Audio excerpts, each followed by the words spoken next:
everybody. My name is Chris Porter. Before I begin my remarks, Chad in the deaf community wanted to convey to his community what's going on, so I thought I'd give him a few minutes before I started.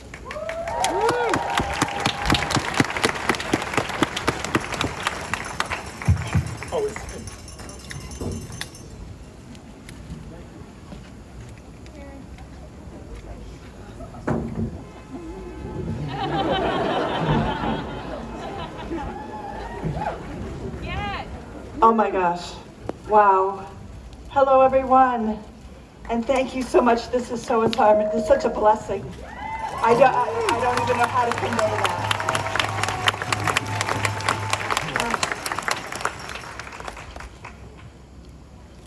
Yes, obviously I am deaf, but my first identity is that of a Black person. I am deaf, Black, and queer, and I am here to just share briefly about my experience. I moved here from North Carolina. I absolutely love Seattle. And I have met so many people, deaf, Black professionals. Oh, I have not met that many, really only 5 of us. So it's been very difficult. It's been very difficult not to have other people who share my same experience. So I want to talk about what I experienced driving I-5 North. I was pulled over, and I love to feel the vibrations of music. I don't get the words, but I got pulled over, turned the music off, and I saw a white police officer, and I was very frightened. I was very nervous. I tried to indicate that I was deaf, and he just kept talking and talking away at me, and I just tried to indicate that I was deaf, and my music was on, so maybe he wouldn't believe that I was deaf. Even though, the reason I had the music on was just, is to feel the vibration while I was driving. And so, fortunately, I was taken over to the police station, and then finally someone came up, and my favorite interpreter came up and said, "You're deaf?" Well, I was taken to the police station because the reason I ended up at the police station was because I was Black. And I don't want to have other people have that same experience that I have. So, but last of all, I want to show you this. I want to say I love you. I love you to everyone. And thank you for being here. Thank you.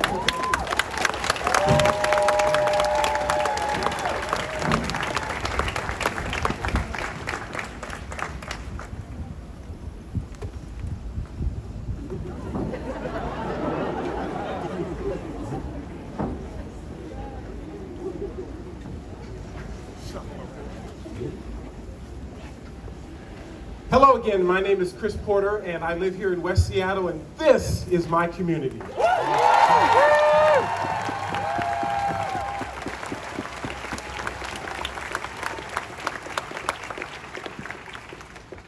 At 2 p.m. across this nation, well, our time, there was a moment of silence for George Floyd. But what I want to do is to take 2 minutes and 15 seconds. That is 2 minutes, a fraction of the time in which he was denied air. And what I'd like you all to do, and I have my trusty watch set for this, is during this moment of silence for 2 minutes and 15 seconds, hold your breath so we can sort of get an inkling of what it is like to be denied that air. So everybody, deep breath in, deep breath out.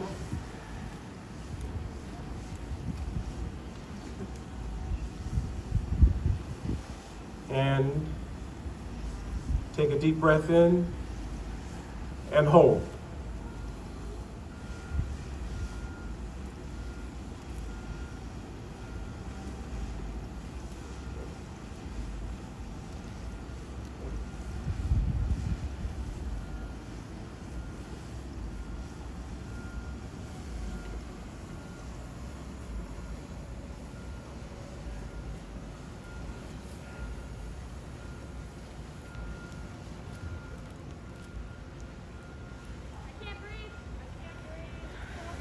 I can't breathe. Can't breathe.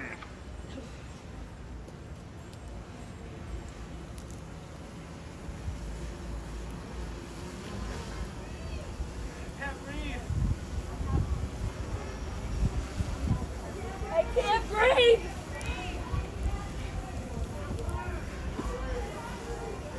I can't breathe.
2 minutes.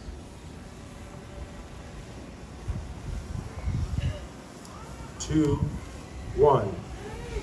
And that's just a fraction of the time that he went without air.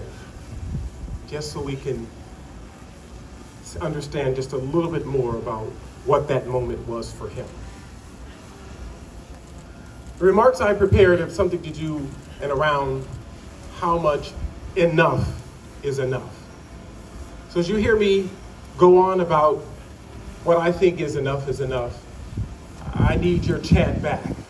Enough is enough. For as long as I can remember, complaints about police brutality and the justice system infused with bias that seemingly is stacked against black men have gone unanswered. Questions like, what did he do to provoke the police? Or he must have had a criminal background to, in my mind, justify the inhumanity of loss of life. We all thought someday enough is enough. Enough is enough. But on May 25th, 2020, the day that this veteran pays respect for all those who lost their life to service in this country, George Floyd lay on the ground begging for air, a chance to breathe, and we all heard his final words in this world, I can't breathe. And we all stood up and said, Enough is enough. Black men losing their lives in the custody of law enforcement officers is not a new occurrence. During the 1960s, Americans insisted on denying the pervasive racism that permeated the lives of black Americans until they saw the fire hoses being turned on women, men, and children protesting. No child should have witnessed the crushing death of George Floyd, because the message sent to young black men is clear. Your life is not worth as much. Black people are more likely to be unarmed and not threatening somebody than any other person who encounters the police in a violent situation. And we ask, Enough is enough.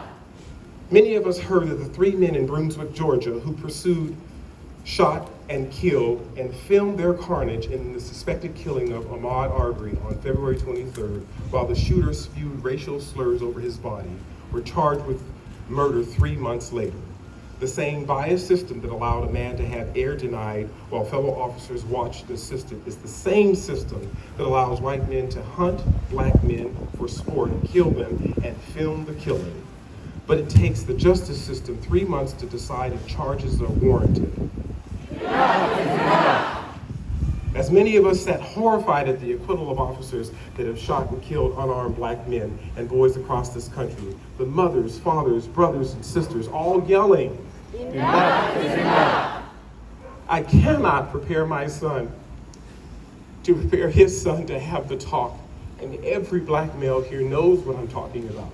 The steps necessary when a black man has an interaction with a police officer. These steps are supposed to minimize, not eliminate, the risk of being arrested or shot, something my white peers have never had to consider.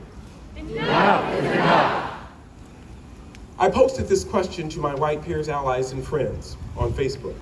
Would you knowingly enroll your child into a school or school system that had the lowest expectation for your child or son, placed him at risk of entering the school to prison pipeline, knowing that their risk of dropping out is higher? What I got was silence, but Enough is enough. would you enter your child into a school or school system that needed an advisory board and a department to address the abysmal achievement gap between white and black male students? Enough is enough. Does anybody know what RCW 28.8600.420 is? Yep. This law outlines behaviors that a student can be suspended or expelled for. It allows resource officers on campus, and by that they mean police officers. Black males are disproportionately suspended or expelled and more likely to be arrested, thus beginning the school to prison pipeline. This law has got to go because Enough is enough. our healthcare system is revered around the world as one of the most technologically advanced medical systems ever, and yet disparities continue.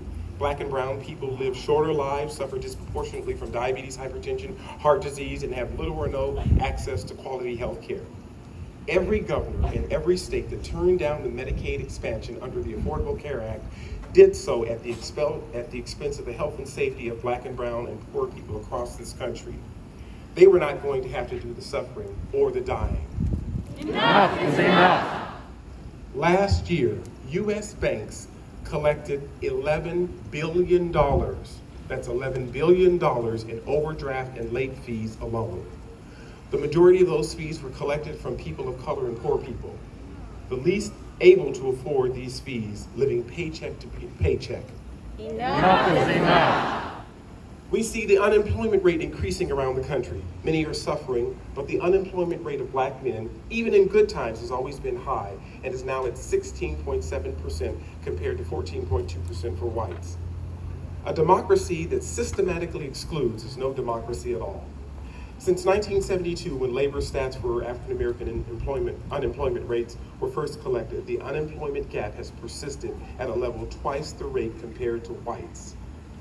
Enough is enough. Equal pay for same work in education. Women have been vocal about this for years, hoping to close the gap. 72 cents to the dollar, with black women impacted the most. The median income of black and white household differs by more than $28,000. Enough is enough. Youth Detention Center. Many have marched and protested the Youth Detention Center in King County. And while I do not like that we have one, the real protest is the system that made it even necessary to have one to house black and brown children in the first place and at a disproportionate rate. Enough is enough. Infant mortality rate, the number of deaths per 1,000 live births for infants under the age of 1.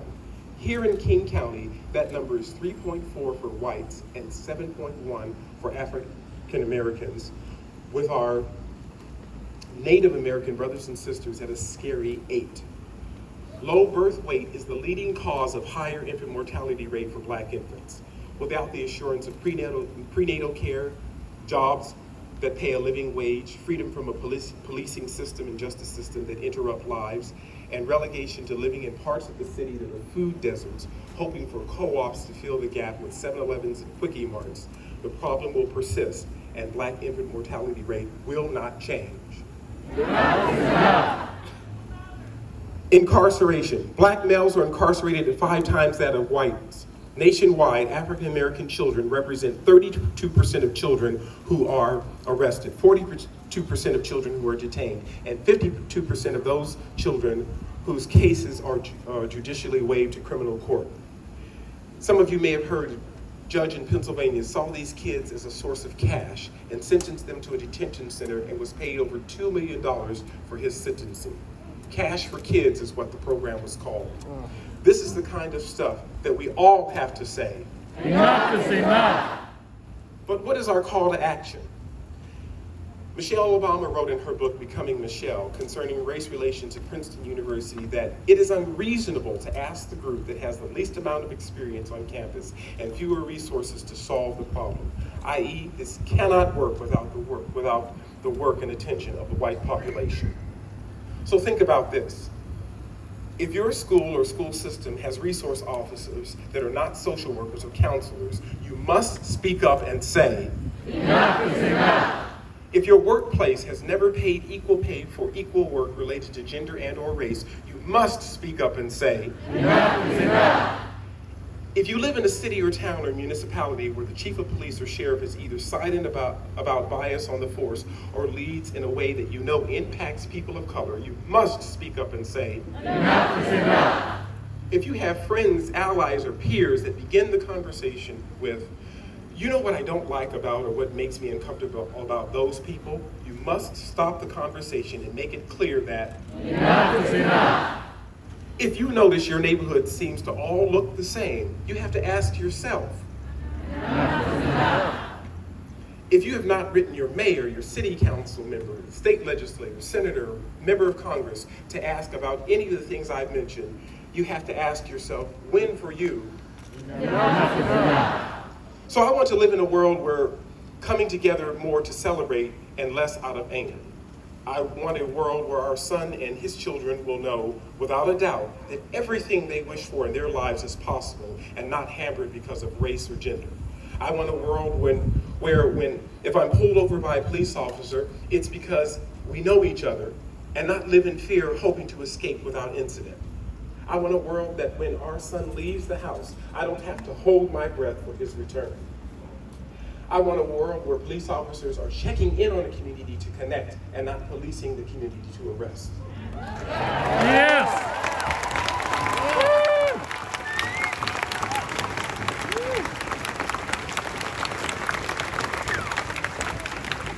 I want a world where I don't have to explain to my child why the image of a black man having the life squeezed out of him on national TV is somehow not a precautionary tale, but something that we all demand never, ever, ever happens again.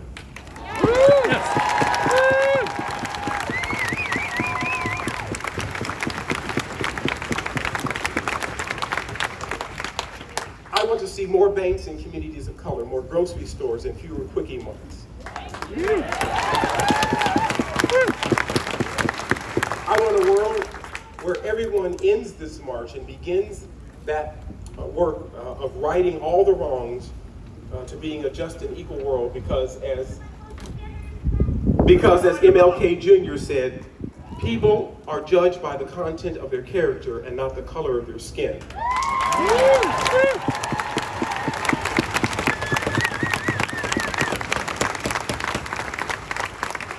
I want all of this and more because we all should believe that right now, Enough is enough. thank you.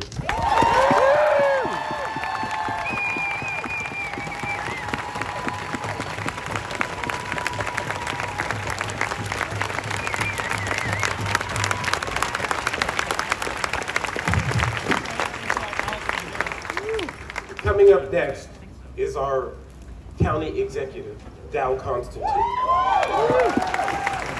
But let me tell you that when I first moved here to West Seattle, he was at a fundraiser, and at the time he was a county council member, and I went to him to complain about issues I thought I saw at the polling station. And he's always been open to that conversation. The day that we all voted about marriage equality, they set up a booth downtown and we all assembled to get marriage certificates signed. The day that we voted in marriage equality in this state, we all assembled down at King County headquarters to have marriage certificates signed. This event started at midnight and went well into 5 a.m. in the morning. Our county exec stayed and signed each and every certificate until the last person.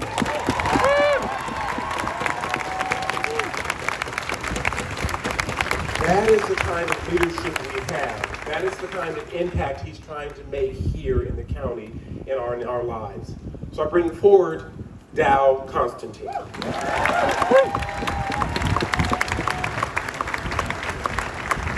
Thank you, Chris.